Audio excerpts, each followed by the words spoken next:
can tell me your name and your role in this And do you want me to look at you or the camera? Sorry, look at me. Okay. My name is Keith Miles. I'm a partner at McNeely, Piggott & Fox Public Relations here in Nashville, Tennessee. Okay, and can you tell me about the firm McNeely, Piggott & Fox, just the history? Sure. McNeely, Piggott & Fox is a full-service public relations and communications agency. We're 25 years old now, in our 26th year. We have about 62 employees. We have offices here in Nashville, which is our main office, and then we have a satellite office in Washington, D.C. Okay. Now, your firm, McNeely, Piggott & Fox, just celebrated its 25th anniversary, as you just mentioned. Congratulations. Thank you. Where do you see McNeely, Piggott & Fox 25 years from now? I think in 25 years from now, can I start again? 25 years from now, I think there will still be a need for communications firms like us to assist clients in packaging information and delivering it to target audiences. I think the big difference will be technology. We will be using all kinds of new technology 25 years from now. We are using all kinds of technology now that we didn't use just 5 years ago. But still, the basic skill set is the ability to understand complicated information, process it into simple, easy to understand language that is persuasive, and then deliver it to the selected audiences. Okay. So what is the vision for the firm? The vision for the firm, let me start again. I wonder if you're hearing all that noise up there. Okay. The vision for McNeely, Piggott & Fox is to be a firm that grows beyond the tenures of the current partners. It's always been our goal to have a McNeely, Piggott & Fox long after we're gone that's run by maybe some of the people who are here today. In fact, two of our newest partners who just came on board as partners last year actually started as staff associates here or in junior positions and worked their way to become partners. Can you tell me, I know some of the partners left the company to start their own, which is this firm. In some ways, do you think that your professional life is parallel to Mad Men? Is parallel to Mad Men? I do not think that our professional life is parallel to Mad Men. I think the industry has grown a lot since the 50s and 60s. I think particularly in the way that we think about how we communicate with people.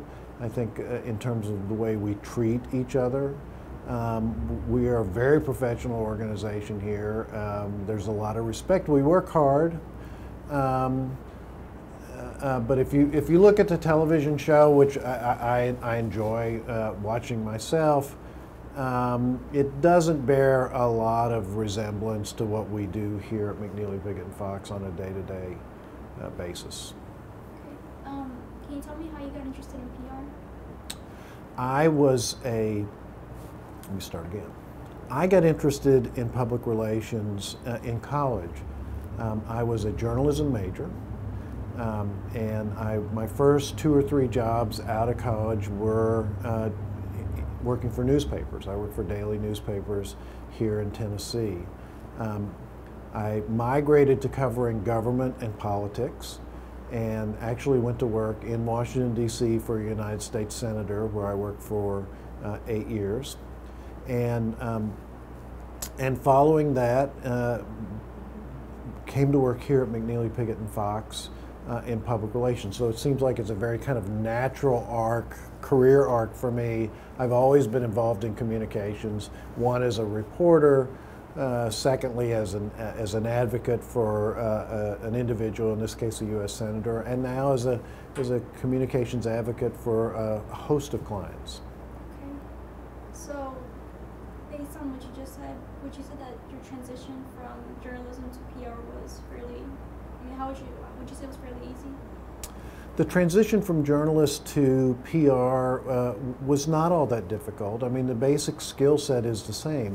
The ability to process a lot of information, some of it quite complicated, and render it into language that other audiences can understand. So that's part and parcel of what a journalist does every day.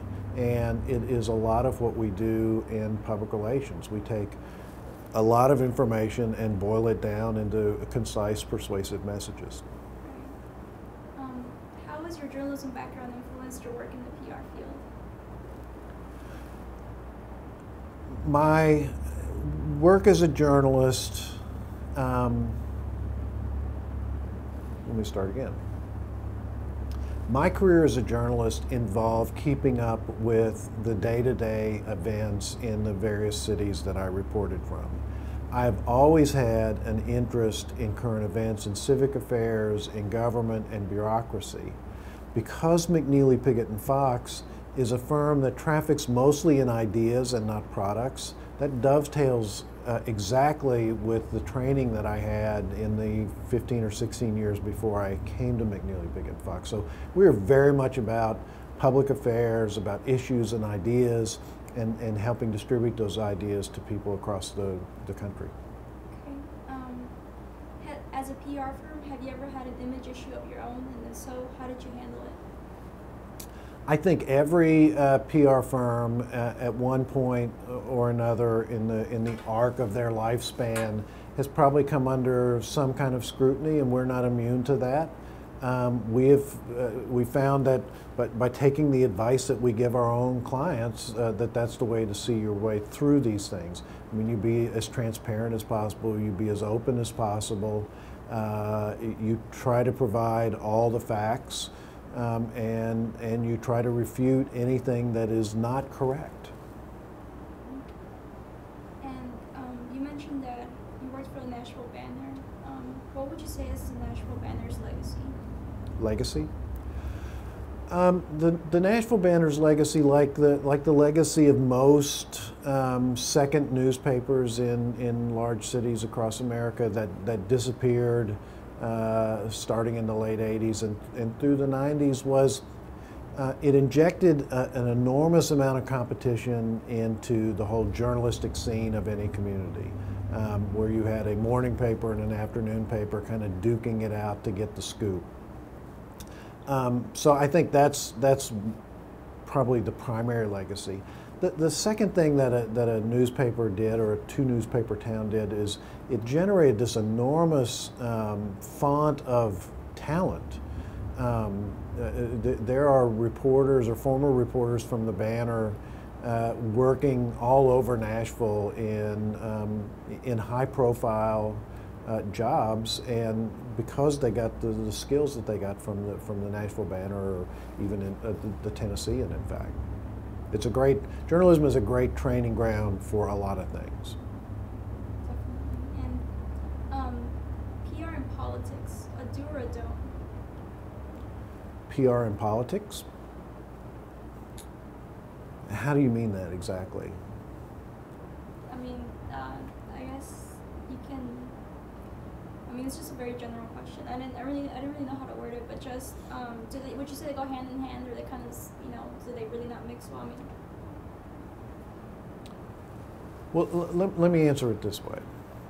Our firm, McNeely, Piggott & Fox, is involved in public affairs that touches on politics and government almost every day, but we are not a quote-unquote political firm. In other words, we do not run campaigns for people who want to be elected to office.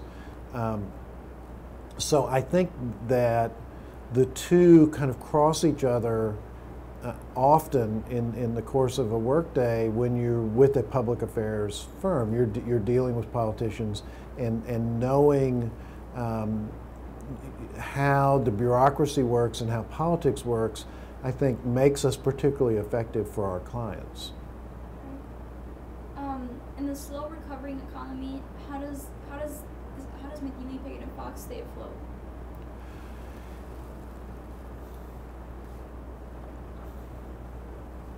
When the economy faltered in late 2008, early 2009, we saw that we were going to have a period of time where our revenues weren't as good as they had been in the past. We called the staff together. We told them that we were preparing for some period of time when we wouldn't have the luxury of being able to hire as many people as we wanted, that we wouldn't probably be able to give raises and bonuses like we had in the past, but that our primary goal was to keep everyone working. I'm proud to say that these many years later, we've fulfilled that goal. We were able to keep everyone who wanted to be here working in a job. And now that the economy seems to be getting better, we're hopeful that we'll be able to kind of renew some of the things that we had done in the past and provide additional opportunities professionally and monetarily for our staff. What is the most outside of the box idea you've ever had? In regards to, obviously, your work. Yeah. At McNeely Pickett & Fox, we're very much kind of team-oriented, so I don't know that there's ever a single thing that anyone says, that was my idea, because we tend to throw all the ideas in a pot, and the best one that works on behalf of our client is the one that we go forward with. Some things that I've been involved in that I think are pretty out of the box was for the opening of the Country Music Hall of Fame, we were able to talk the client into having a parade, but not just any parade. We actually invited guitar players from all over the city to come in and be the first ever marching guitar band. And Chet Atkins was the band leader, and he led us all, for hundreds of guitar players, in a rousing rendition of Wildwood Flower, and we took the band down the street and to the front of the Country Music Hall of Fame, and that inaugurated the opening. And I think that was a great example of kind of thinking outside the box. A second one that I'm really pleased to have been involved in was the ribbon cutting for the new Dell plant out by the airport. And ordinarily, ribbon cuttings involve inviting some public officials, having key executives out, and you cut a ribbon and everybody claps hands and poses for the camera. In this case, what we did was we purchased a ribbon to extend from one building to the next, and we invited every single Dell employee to come out and cut the ribbon simultaneously. So we had, I don't know, hundreds and hundreds, maybe 800 or 900 pairs of scissors, which we gave out, this long piece of ribbon. Everyone cut the ribbon at the exact same time, including the dignitaries and the executives and all the staff. And for several years after, when I would visit the Dell plant and visit people in their individual offices, I could still see those scissors and their tiny piece of ribbon from when they had participated in that ribbon cutting, and that always made me very proud that we were part of that. What would you say to an aspiring PR specialist or professional? I mean, what advice would you give them? The advice I would give to somebody considering a career in public relations today who is still in school would be this. The fundamental core of communications is being able to think clearly, to understand quickly, to write concisely and persuasively. That is going to be the skill set, the core skill set for decades to come, I believe. However, today's world dictates that I think any public relations graduate needs to have a whole second set of skills. And those include the ability to tell stories and disseminate information beyond the written word. So to be able to tell a story visually, through photography, through video, through audio. So I think that is something that if I were in school today, thinking that I wanted to go into PR, I would be taking some photography classes. I would be taking some video classes and learning how to shoot and edit video and tell stories that way. I would also be learning more about technology and social media, not only what it does and how to find audiences, but how to measure it. We're seeing a greater demand on the part of our clients for us to be able to show measurement statistics for the social media initiatives that we undertake on their behalf. And I think a college student today would do well to take some computer classes and to understand some of these measurement metrics, maybe some marketing classes to learn how to segment audiences. Because I think our job is getting much more complicated and it's getting much more technical. And talking about changes in delivery, how has convergence affected the Independent Foster? How has it affected just the PR industry as a whole? We are in a process of continually upgrading our skill sets. We have a very aggressive professional development series that we do here for everyone on the staff, and that includes bringing speakers from the outside in. We've actually conducted and hosted our own training. We encourage our staff to go out and get additional training. We are now, and for all the foreseeable future, a continual learning kind of population. Technology dictates that we learn every day something new, and that's part of the exciting part of it. Even for someone my age, is that every day is going to be a new day. Not only am I going to learn more about new clients, but I'm going to learn more about new ways to help them communicate to their audiences. Well, I think that's it. Thank you very much. Well, thank you. Those were great questions. Sorry, I was kind of nervous. Well, you did a great job. Thank you. These were great responses. I don't think I could have gotten better ones. Oh, good. So much, I mean, I can't. Sorry. It was a really great. Thank you so much. Good. Well, who all have you interviewed? Have you gone to other firms? No. This is my first one. I was actually going to interview. Let me turn this. Let me pause this. I was actually going to interview